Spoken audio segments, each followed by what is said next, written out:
I remember staring at the pregnancy test in Amanda's trembling hands, my heart swelling with excitement at the thought of becoming a father. Our wedding was only 3 weeks away, and this felt like the universe blessing our union.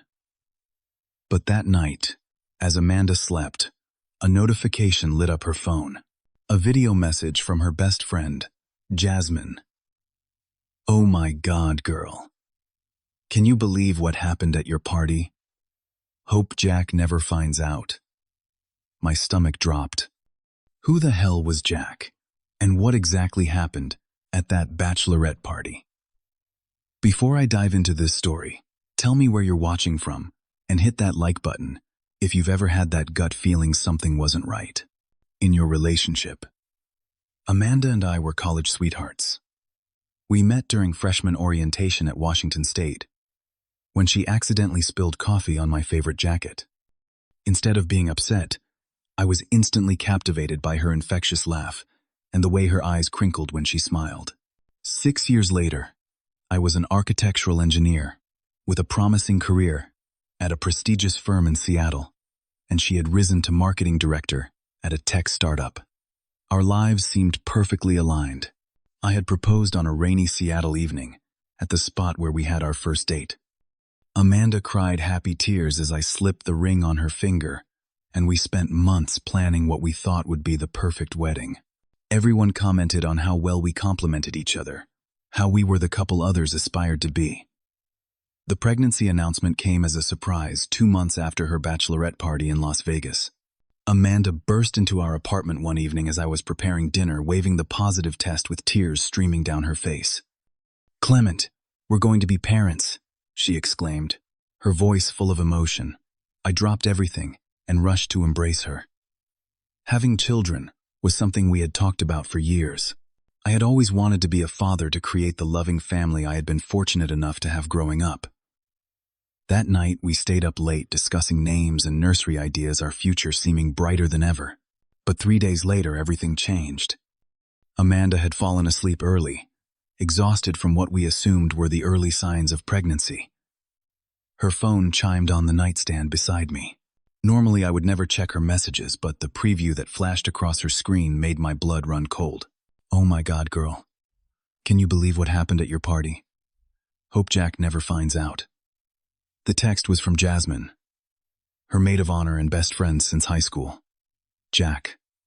Who was Jack? Amanda had never mentioned anyone by that name. As I stared at her phone, another message appeared. "Just checked with everyone. We're all on the same page about Vegas. What happens there stays there." My mind raced with questions. What exactly had happened in Vegas that needed to be kept secret? And why did this Jack person matter? The next morning, I casually brought up the messages over breakfast. "Your phone was going off last night. Something about Vegas and someone named Jack." I tried to keep my voice neutral. Amanda froze momentarily before her expression relaxed into a practiced smile. "Oh, that's nothing. Jack is just Jasmine's cousin who happened to be in Vegas the same weekend. He helped us get into some clubs, that's all." She quickly changed the subject, asking about my upcoming projects at work. Her explanation seemed plausible enough, but something felt off.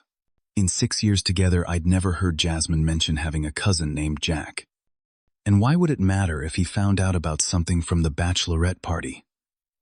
Over the next few weeks, I began noticing changes in Amanda's behavior. She became protective of her phone, changing her password and taking calls in another room.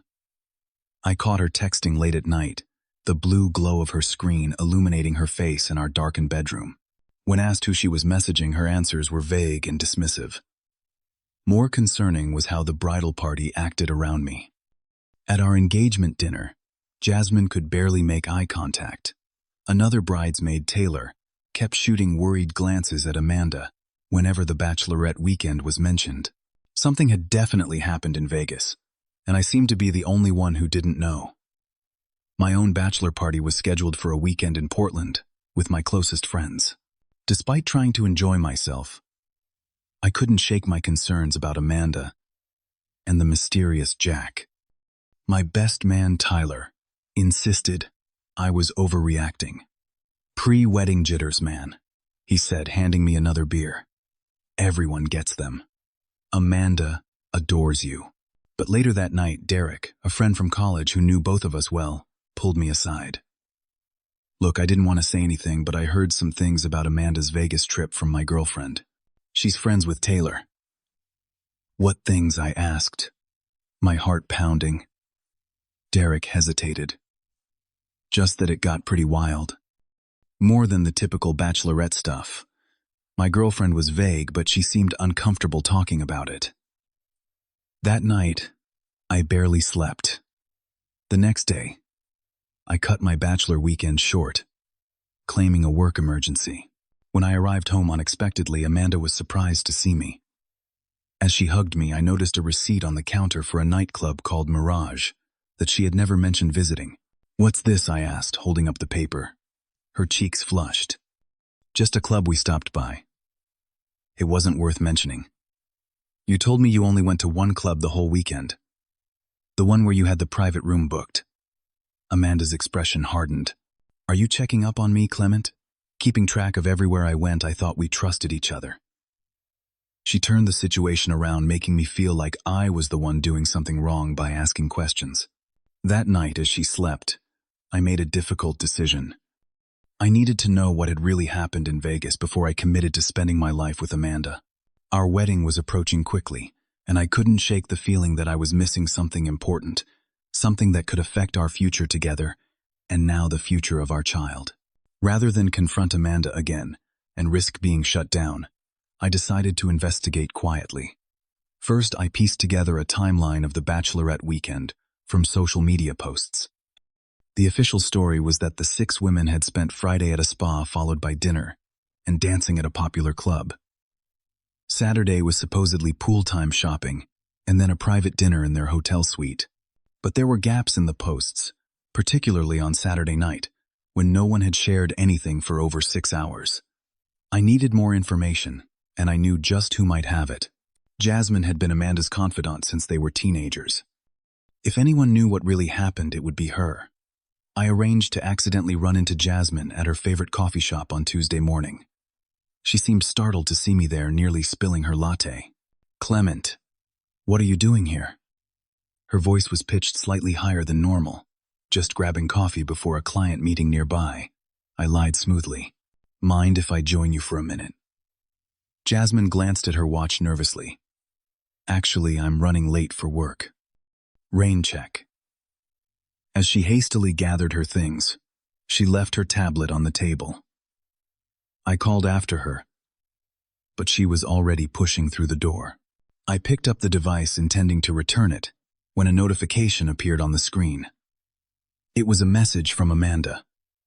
Did you delete those Vegas photos from your cloud like I asked? My heart sank. The tablet was unlocked. I knew it was an invasion of privacy, but my future marriage was at stake.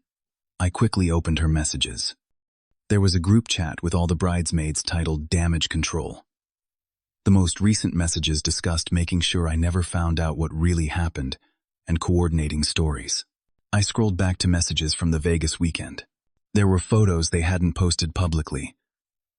The girls with drinks at a club I hadn't seen mentioned before, posing with a tall, dark-haired man whose name tag read, Jack and VIP host. There were no compromising photos, but the accompanying texts were telling Amanda's having the time of her life, and Jack is totally into her. I quickly forwarded the most relevant messages to my own phone before placing the tablet back where Jasmine had left it. When she returned minutes later, breathlessly claiming she'd forgotten it, I simply smiled and wished her a good day. Over the next week, I discreetly contacted other Bachelorette attendees, making up excuses to meet for coffee or lunch. Each gave slightly different versions of the weekend, but all insisted nothing inappropriate had happened.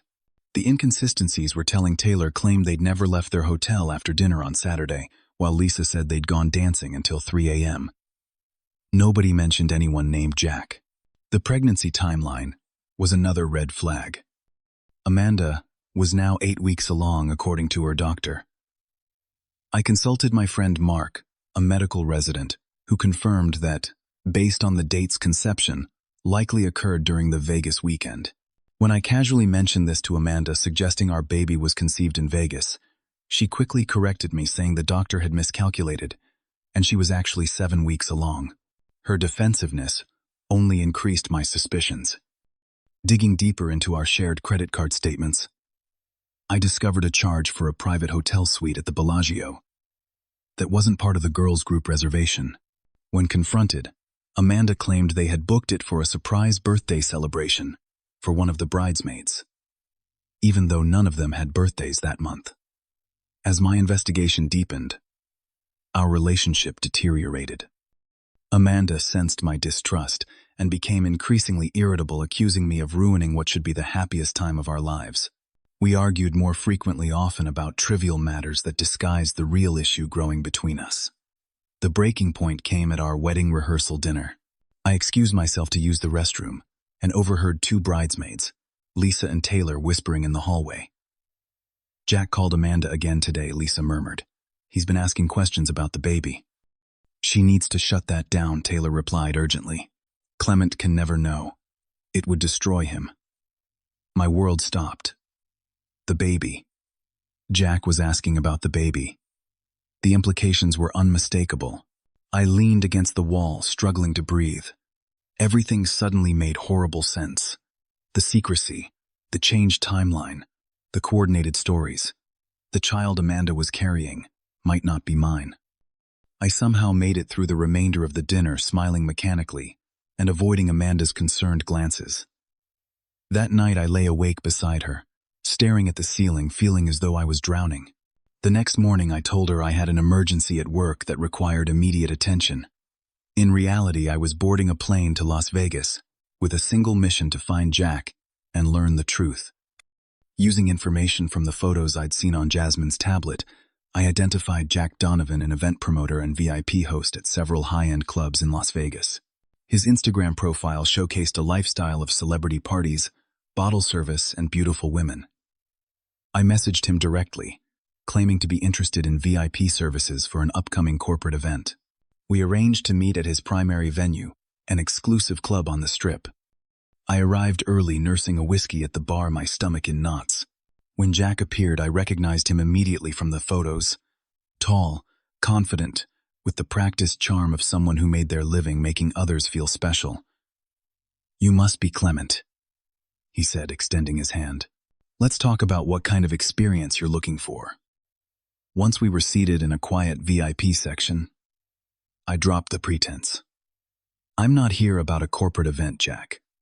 I'm here about Amanda Riley and her bachelorette party 2 months ago." His expression shifted immediately, wariness, replacing his professional smile. "I meet a lot of people in this job. Can't say I remember everyone." I pulled out my phone and showed him a photo of Amanda from Jasmine's tablet one, where he was standing beside her, his arm around her waist. "This, Amanda, my fiancée, the woman I'm supposed to marry in 10 days. Jack stared at the photo, then back at me. "Look, man, I don't want any trouble, whatever this is about." "She's pregnant," I interrupted, watching his face carefully.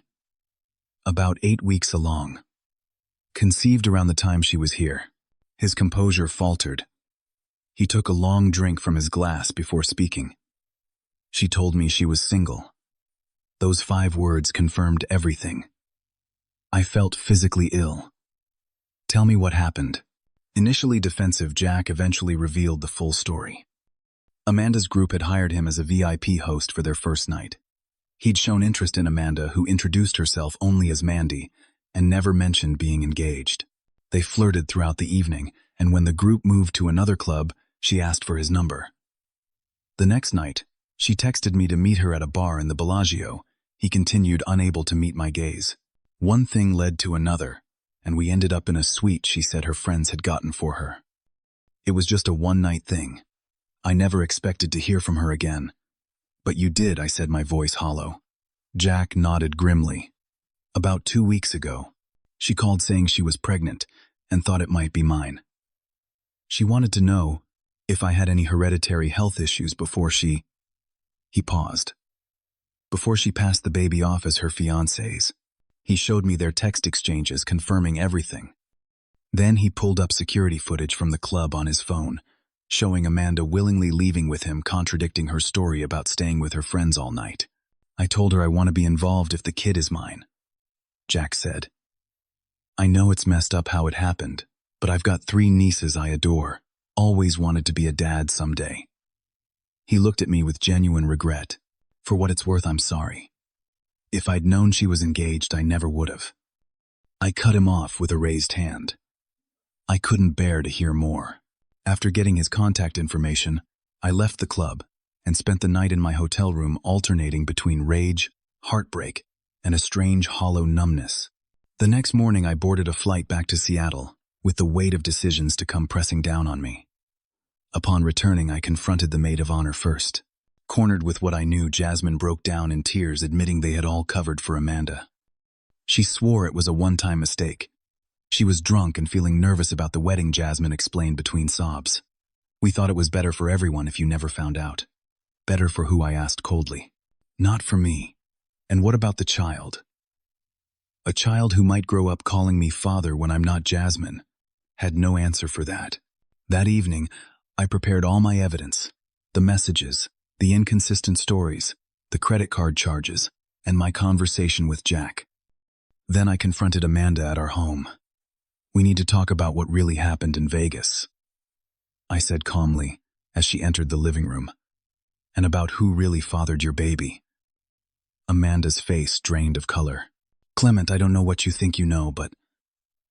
Stop lying. I interrupted, my voice breaking. I know everything. I spoke to Jack in Vegas yesterday. I saw the messages, the security footage. I know the baby might be his. What I don't understand is how you could lie to my face every day. How you could plan to trap me into raising another man's child. Initially, Amanda tried denying everything, then blamed alcohol and the pressure of wedding planning. When that didn't work, she broke down in tears, claiming she'd been influenced by her friends to have one last fling. It didn't mean anything, she pleaded. It was one stupid night. You and I have 6 years together. Are you really going to throw that away? You threw it away. I replied, my voice steady, despite the storm inside me. The moment you decided to cheat, the moment you decided to lie, and especially the moment you decided to let me believe this child was mine. The baby could still be yours, she argued desperately. We were together that week too. Jack already agreed to a paternity test, I said. And regardless of the results, how could I ever trust you again? How could I look at our child, without wondering, backed into a corner, with all the evidence? Amanda finally dropped the act. Her tears dried up surprisingly quickly. Fine. Yes, I slept with Jack. But you and I can still work this out. We can raise this baby together. No one needs to know. Think about it practically, Clement. We have a life built together. A beautiful home, shared friends, families who are excited for our wedding. You're really going to blow all that up over one mistake. Looking at her then, I realized I didn't recognize the woman I thought I'd known for 6 years. The person before me was a stranger who had been willing to deceive me about something as profound as fatherhood. In that moment, I knew exactly what I needed to do. The decision to cancel our wedding 1 week before the date was one of the hardest choices I've ever made. Amanda begged, threatened, and tried to negotiate, but my mind was set. I could not build a marriage on such a profound betrayal of trust. I faced immediate backlash. Amanda's family, who didn't know the truth, called me cruel and commitment phobic. Some friends thought I was overreacting to pre-wedding jitters or one little indiscretion. The financial hit was substantial, non-refundable deposits on the venue, catering, and honeymoon amounted to thousands of dollars. But as painful as these consequences were, they paled in comparison to the lifetime of doubt and resentment I would have faced by proceeding with the marriage. Rather than hiding the truth or allowing Amanda to control the narrative, I respectfully informed our closest friends and family about why the wedding was canceled. I didn't share every sordid detail, but I was clear Amanda had been unfaithful during her bachelorette party, and the child she was carrying might not be mine. I refused to be shamed for a situation I hadn't created. "I understand this is difficult news," I told my parents over dinner at their home, "and I'm sorry for the disappointment. But I can't enter a marriage knowing what I know now." My father, who had always taught me the importance of integrity, placed his hand on my shoulder. "You're making the right choice, son. Marriage without trust is a prison, not a partnership." Amanda tried multiple tactics to change my mind. First came anger with threats to tell people I had cheated on her. Then bargaining, promising therapy and complete transparency. Finally, desperation, showing up at my door in tears, claiming she couldn't imagine life without me. Each time, I held firm to my decision, though it tore me apart to see her pain despite her betrayal. The paternity test was performed as soon as medically advisable. The results confirmed what I had already come to accept. The child was not mine, but Jack's. Despite my hurt, I facilitated communication between Amanda and Jack for the child's sake. He surprised everyone by stepping up, moving to Seattle to be close to his future child, and working out a co-parenting arrangement with Amanda. Disentangling our lives proved challenging. We had shared bank accounts, a leased apartment, with both names on the contract, and countless intertwined possessions. I moved into a small studio apartment, leaving Amanda most of our furniture. Friends were divided, some taking sides, others trying unsuccessfully to remain neutral. Holiday gatherings became diplomatic nightmares to navigate.